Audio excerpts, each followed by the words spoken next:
Hello everyone. आज मैं आपके सामने एक बात पे चर्चा करना चाहती हूँ कि भारत की गुलामी का क्या राज है। आपने कभी सोचा कि भारत क्यों गुलाम रहा था, जबकि कितने लोग भारत में थे, और अगर वो यूनिटी के साथ लड़ाई लड़ते, आप अपनी बात सामने रखते, तो शायद भारत गुलाम नहीं हो पाता। हांगकांग के लोग आज भी भारतीयों से नफरत करते हैं। क्यों, कभी आपने सोचा? क्योंकि वहाँ रहने वाले कुछ लोगों के अनुभव, जो मेरे जान पहचान के ही हैं, उन लोगों से बात करने पे उन्होंने बताया कि हांगकांग के करीब 1 वर्ष उन्होंने बिताया था। एक भारतीय महानुभाव जो भी हैं, उनसे मतलब उनकी दोस्ती हो गई थी। फिर परंतु उन्हें वहाँ लगा कि वो भी उनसे दूरी बना कर रखते हैं। कई सारे लोग दोस्त होने के बावजूद भी हर समय हर बात अपनी कुछ ना कुछ ऐसी करते जिससे पता लगता था उनको कि वो कुछ ना कुछ उनसे दूरी बना के रखते हैं। किसी दोस्त ने कभी भी उन्हें अपने घर नहीं बुलाया। उन्हें यह बात बहुत अखर रही थी। तब आखिर में एक करीबी दोस्त से उन्होंने पूछा। थोड़ी टाल मटोल के बाद उसने जो बताया, उससे उन भारतीय महानुभाव के तो होश ही उड़ गए। हांगकांग वाले दोस्त से पूछा, 200 वर्ष राज करने के लिए कितने ब्रिटिश भारत में रहे थे? जो दोस्त हांगकांग में था, हांगकांग का ही निवासी था, तो उसने पूछा 200 वर्ष राज करने के लिए कितने ब्रिटिश भारत में रहे थे? भारतीय महानुभाव ने कहा लगभग 10,000 रहे होंगे। तो फिर 32 करोड़ उस समय आबादी थी आपके यहाँ, तो 32 करोड़ लोगों को किसने यातनाएं दी? कितने साल राज करने के लिए वह अपने साथ कितने लोग लाए थे? इतने साल उन्होंने राज भी किया, तो वो अपने साथ कितने लोग लाए थे? बहुत सारे लोग लाए होंगे। तो उन्होंने कहा नहीं, बहुत सारे लोग तो नहीं थे। फिर उन्होंने पूछा, जनरल डायर ने जब फायर कहा था तब 1369 लोगों पर गोलियां किसने दागी थी? ब्रिटिश सेना तो वहां पे नहीं थी। क्यों एक भी बंदूकधारी पीछे मुड़कर जनरल डायर को क्यों नहीं मार पाया? कभी आपने सोचा? नहीं सोचा होगा। और भारत में कितने मुगल आए थे?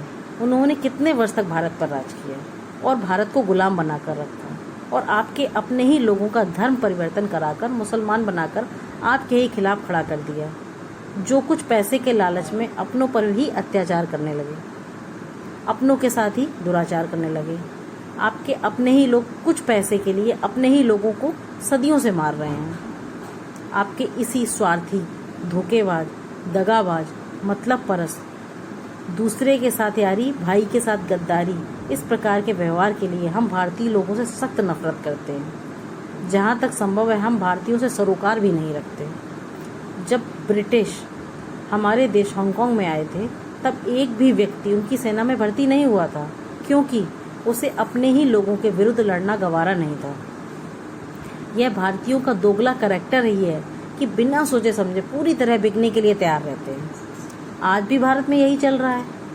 विरोध हो या कोई और मुद्दा हो, राष्ट्र विरोधी कोई भी गतिविधि हो और खुद के फायदे वाली कोई भी गतिविधि, राष्ट्रीय हित को हमेशा 2वें स्थान पर रखते हैं। हमारे लिए अपना परिवार और हम खुद अपने लिए बहुत अच्छे रहने चाहिए, समाज और देश चाहे भाड़ में। तो ये मेरा किसी व्यक्ति या समाज के लिए या किसी के लिए गलत कहना नहीं है। जो भारत में रहते हैं वो सब भारतवासी ही हैं, लेकिन इतने साल गुलाम होने के बाद, इतनी सारी परेशानियां झेलने के बाद, कितनी मुश्किलों से कितने लोगों की जान गंवाने के बाद, भगत सिंह, चंद्रशेखर आज़ाद, कितने के ही नाम गिना दूं, उनके बाद हमको आज़ादी मिली और बहुत परेशानियों से हम आज सही जगह पे, सही हाथों में हैं।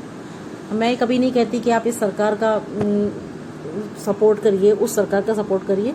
मेरा बस ये कहना है कि कोई भी राष्ट्र विरोधी बात होती है तो लोग पहले अपने स्वार्थ के बारे में सोचते हैं कि राष्ट्र कहीं भी जाए, कोई भी चीज़ हो, हमें इससे लेना देना नहीं।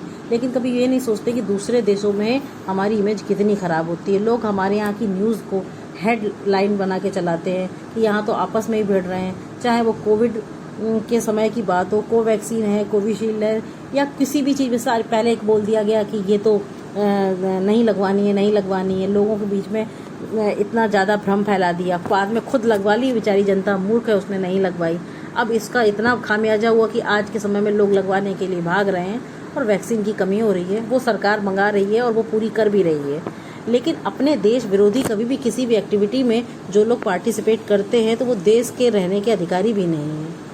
बने रहिए फैक्ट चेक के साथ। जय हिंद, जय भारत।